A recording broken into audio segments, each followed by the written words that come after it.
US is our most important bilateral alliance. We fought wars together.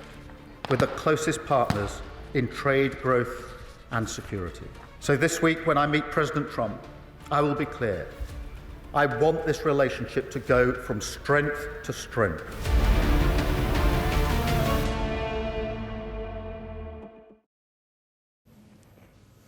Donald Trump is meeting Keir Starmer today, the British Prime Minister. Trump met French President Emmanuel Macron on Monday, and now it is Starmer's turn.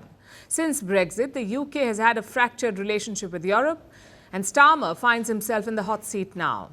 His task is clear and tough. Stabilize Europe's rocky ties with Donald Trump and make a case for Ukraine. That's what Keir Starmer has to do. But is he the right man for the job? Donald Trump says he likes Keir Starmer. Listen to this first. You had a phone call with Keir Starmer yesterday. I did. I just signed a letter to him. He asked for a meeting, and I agreed to the meeting. We're going to have a friendly meeting. Very good. What do you hope to discuss? I don't know. It was his request, not mine. But, you know, I've met him twice already. We get along very well. He's a very nice guy. He's a nice guy, says Trump. But some members of Trump's team aren't being so nice to him. Like Tulsi Gabbard. She's pushing for an investigation against the UK. What for? An order from the Starmer government. It concerns Apple, the American tech giant. You see, London wants Apple to build a backdoor into its servers. This is aimed at the company's iCloud storage service. If you use an iPhone, you probably use the iCloud. It backs up your data, photographs, or videos. This backup was supposed to be end-to-end encrypted, meaning except for you, the user, no one else is supposed to see your data. This is end-to-end encryption. Now, governments typically do not like it. They want to eavesdrop. And the UK government pushed for it. So last week, Apple complied, partially. They removed a layer of protection for users in the UK. This is a feature called Advanced Data Protection. Apple has disabled this feature in the UK. And this has made Tulsi Gabbard furious. She says this could compromise American data and she wants to block London's orders against Apple. This has created a new flashpoint between the US and the UK. The relationship was already strained. They've had multiple problems recently, like the Chagos Island deal, which is also a controversial proposal. The Chagos Islands is an archipelago in the Indian Ocean. They used to be a British colony, but now they belong to Mauritius. This is the territory of Mauritius. The UK wants to lease the Chagos Islands from Mauritius as part of a 99-year-long pact.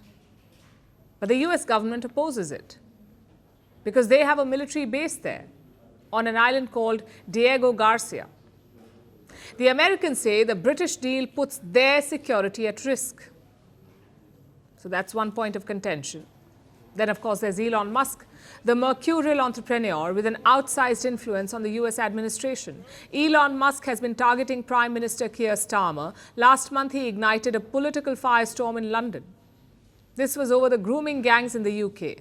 These are mostly Pakistani men who've been sexually abusing young British girls for years. It's a problem that must be addressed, and it's a fact that London has tried to be politically correct here and not done enough to protect the girls. So Musk attacked Starmer repeatedly. He called his government tyrannical and even said that Starmer was complicit in mass rapes. At one point, Elon Musk suggested that America should, and I'm quoting, America should liberate the UK from the Starmer government. The UK Prime Minister responded in kind. Because those that are spreading lies and misinformation as far and as wide as possible, they're not interested in victims. They're interested in themselves. But what I won't tolerate is this discussion and debate based on lies without calling it out. What I won't tolerate is politicians jumping on the bandwagon simply to get attention. Clearly, the relationship is far from smooth. Macron at least had his French to charm the US president. What can Starmer do to get Trump's attention? The British Prime Minister knows what he's up against. Even he admits that everything has changed. He is talking about striking a new partnership with the United States of America. All around the world, we look at this nation and we admire your ability to keep those eyes fixed on the frontier, the opportunities for a better future. So we want to strike a new partnership. So how would Starmer approach his discussions with Trump? He seems to have done his homework. Trump wants NATO members to take charge of their defences and start paying their bills. And UK is a part of the NATO. Starmer is boosting his country's defence spending. By 2027, they will be spending 2.5% of their GDP on defence. That's one concession. Then there's the US-Ukraine minerals deal. Starmer is hoping to make the most of it and push for stronger US support to Kyiv in return for some more concessions. This will be a meeting to watch, because this alliance is unlike any other. For many, many decades, the US and the UK have been what they call a special relationship. That relationship is under strain now. Donald Trump is testing its limits and Keir Starmer is trying to hold it together. Merci beaucoup. Hi, how are you? Very well, thank you. Thank you for being here. Namaste, Mr. President. Bharat Kelogan, Komeri Namaste. How many people generally follow you in interviews? Typically in a month, we have viewers up to 150 million. That's more than twice the population of France. And in the last 2 years, we had 3 billion viewers. So I say, Laurent, this is your chance to be famous. You're on Firstpost. One word to describe your equation with Prime Minister Modi. Amitié. As India and France work together, are you creating a new era of non-alignment in the technology space? India is a training superpower. 1 million engineers a year, more than all of Europe and the US combined. So we have that partnership. We have a partnership on the environment and the economy. We also have civilian nuclear programs. And that is something we've developed far beyond the France-India relationship.